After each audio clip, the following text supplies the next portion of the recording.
about your decision to work with us at Future Human, and thanks a million. We're thrilled to have Ann on board. But I just want to hear from yourself a little bit about what made you decide to come on board and partner with Future Human this year, and why it was important to you. Well, I think that the most important thing about the Future Human is to speak to what you just stated, which is how do you embrace the intellectual inquisitiveness of humans, right? the desire of entities to understand risk and modeling mass amounts of data and bring innovation to how you think about data, and employing all the sort of technological advancements that are evident in the world today, whether that's artificial intelligence to look at bringing more sophisticated predictive modeling.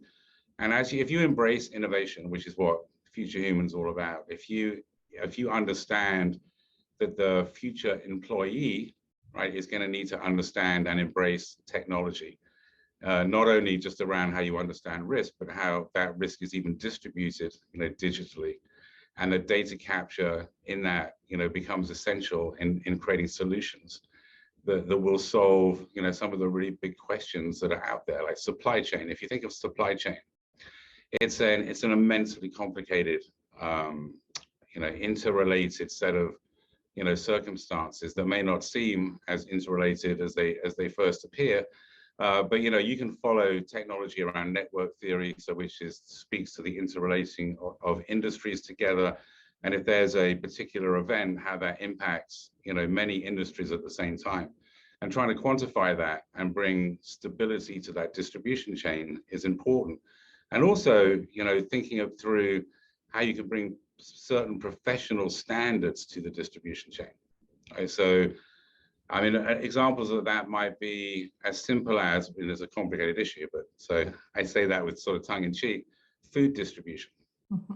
Like food distribution, if you think of some of the restaurants that nearly went out of business because of contamination, they're getting their food supply, all the way down the chain, and some along that chain that they had no control over, they just picked, partners, there was some form of contamination. So how do you bring insurance discipline, to ensuring that there's certain policy protection to those providers, and that those providers are held to a common standard to, ensure the future safety of food distribution, to restaurants in the United States and elsewhere in the world.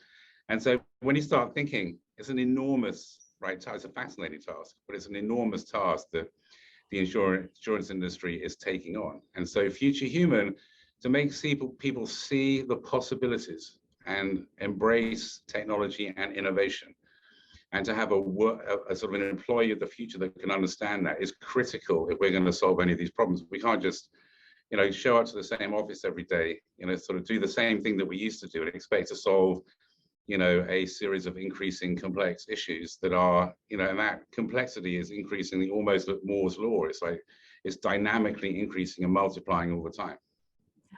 Yeah, well, we think it's very forward-thinking of you, and we're delighted to have you with us for Future Human. And it was fantastic talking to you today. So thanks a million, Andy Marcell. Really most enjoyable to meet you. Welcome, Anne. It's nice to meet you too and speak to you again. Definitely.